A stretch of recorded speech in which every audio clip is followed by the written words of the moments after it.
നമസ്കാരം പ്രിയപ്പെട്ട പ്രേക്ഷകരെ, ഇന്ന് ഏപ്രിൽ 16 ബുധൻ. പ്രധാന വാർത്തകളിലേക്ക് ഏവർക്കും സ്വാഗതം.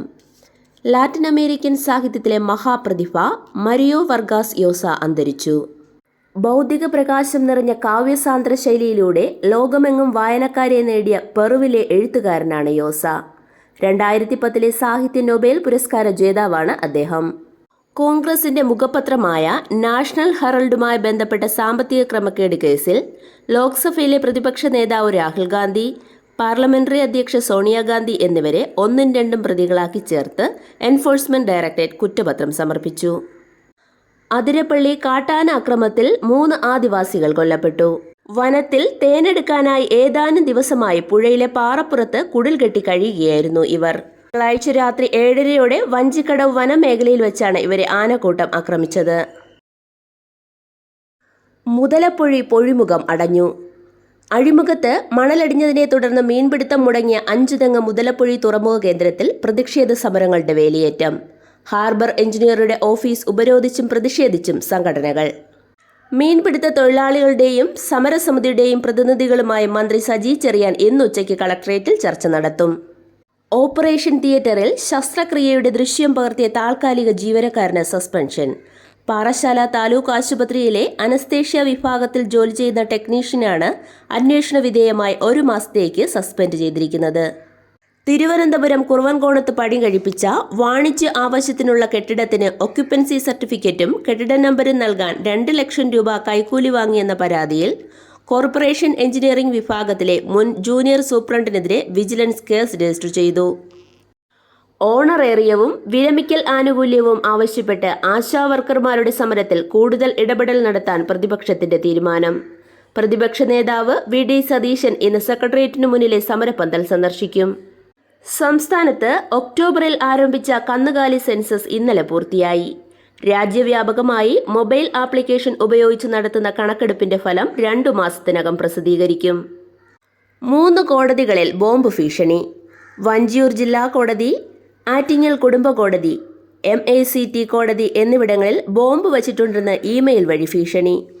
ഭീഷണി സന്ദേശത്തെ തുടർന്ന് 2ഇടത്തെയും കോടതികളിലെ ജീവനക്കാരെ ഒഴിപ്പിച്ച് പോലീസ് വ്യാപക തിരച്ചിൽ നടത്തിയെങ്കിലും സംശയകരമായി ഒന്നും കണ്ടെത്താനായില്ല.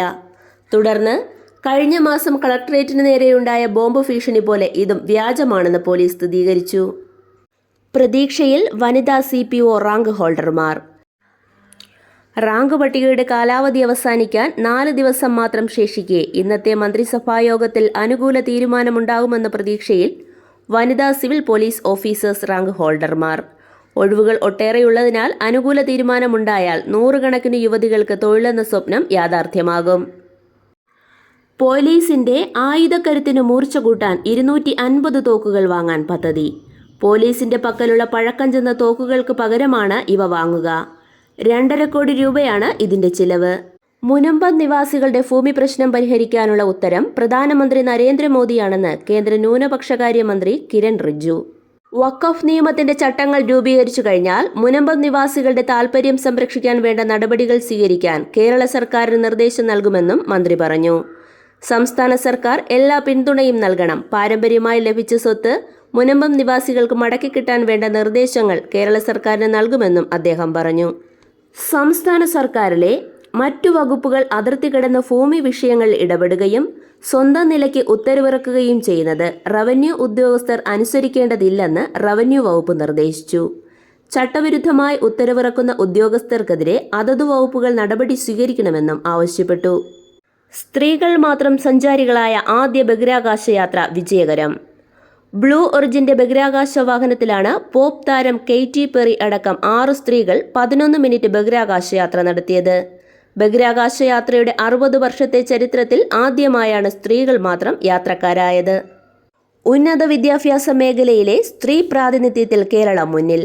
കേന്ദ്ര സർക്കാരിന്റെ ദേശീയ സാമ്പിൾ സർവേയുടെ ഭാഗമായി പ്രസിദ്ധീകരിച്ച റിപ്പോർട്ട് പ്രകാരം കേരളത്തിലെ ഉന്നത വിദ്യാഭ്യാസ മേഖലയിലെ അധ്യാപകരിൽ 61.33% സ്ത്രീകളാണ്. നഴ്സുമാരുടെ എണ്ണത്തിലും കേരളം മുന്നിൽ. കേരളത്തിലെ ബാങ്ക് ജീവനക്കാരുടെ എണ്ണത്തിൽ സ്ത്രീകളുടെ ഇരട്ടിയിലധികം പുരുഷന്മാരാണ്. ഭൂമി ഇടപാട് കേസിൽ കോൺഗ്രസ് എം പി പ്രിയങ്ക ഗാന്ധിയുടെ ഭർത്താവും വ്യവസായിയുമായ റോബർട്ട് വധേരയെ എൻഫോഴ്സ്മെന്റ് ഡയറക്ടറേറ്റ് 6 മണിക്കൂറിലേറെ ചോദ്യം ചെയ്തു. ഹരിയാനയിലെ ശിഖോപൂരിൽ 2008 നടത്തിയ ഭൂമി ഇടപാടിലൂടെ 51 കോടി രൂപയുടെ കള്ളപ്പണം മാറ്റിയെടുത്തു എന്നാണ് ആരോപണം. ഭരണപ്രതിപക്ഷ ഏറ്റുമുട്ടലിന് വഴിവെച്ച വഖഫ് ഭേദഗതി നിയമത്തിലെ വിവാദ വ്യവസ്ഥകൾ ചോദ്യം ചെയ്തുള്ള ഹർജികളിൽ സുപ്രീം കോടതി ഇന്നു വാദം കേൾക്കും.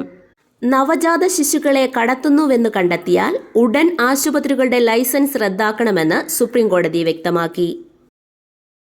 അനുകൂല ഘടകങ്ങളുടെ കൂട്ടത്തോടെയുള്ള ആവിർഭാവത്തിന്റെ ആശ്വാസത്തിൽ ഓഹരി വിപണിയിൽ വൻ കുതിപ്പ്. US പ്രസിഡന്റ് ഡൊണാൾഡ് ട്രംപ് അമിത തീരുവ പ്രഖ്യാപിച്ചതിന്റെ ആഘാതത്തിൽ നഷ്ടപ്പെട്ട പോയിന്റുകൾ പൂർണ്ണമായും വീണ്ടെടുത്ത ഏക വിപണി എന്ന നേട്ടം ഇതോടെ ഇന്ത്യൻ വിപണിക്ക് അവകാശപ്പെട്ടതായി. എയർടെലിന്റെ പുതിയ സിം കാർഡിന് ബ്ലിങ്കിറ്റ് ആപ്പ് വഴി ഓർഡർ ചെയ്താൽ 10 മിനിറ്റിൽ വീട്ടിലെത്തും. അതിവേഗ ഡെലിവറി സംവിധാനം വഴി സിം വിതരണം ചെയ്യാനുള്ള കരാർ ഇരു കമ്പനികളും ഒപ്പുവെച്ചതായി എയർടെൽ അറിയിച്ചു. വ്യാപാര യുദ്ധത്തെ തുടർന്ന് US-ൽ നിന്ന് ബോയിംഗ് വിമാനങ്ങൾ വാങ്ങുന്നത് നിർത്താൻ ചൈന രാജ്യത്തെ വിമാന കമ്പനികൾക്ക് നിർദ്ദേശം നൽകി. ബോയിങ്ങുമായുള്ള ഇടപാടുകൾ നിർത്താനാണ് നിർദ്ദേശം. IPL 33 റൺസിനിടെ കൊൽക്കത്തയ്ക്ക് 8 വിക്കറ്റ് നഷ്ടം. പഞ്ചാബിന് 16 റൺസ് വിജയം. ഇതോടെ ഇന്നത്തെ പ്രധാന വാർത്തകൾ സമാപിക്കുന്നു. നന്ദി, നമസ്കാരം.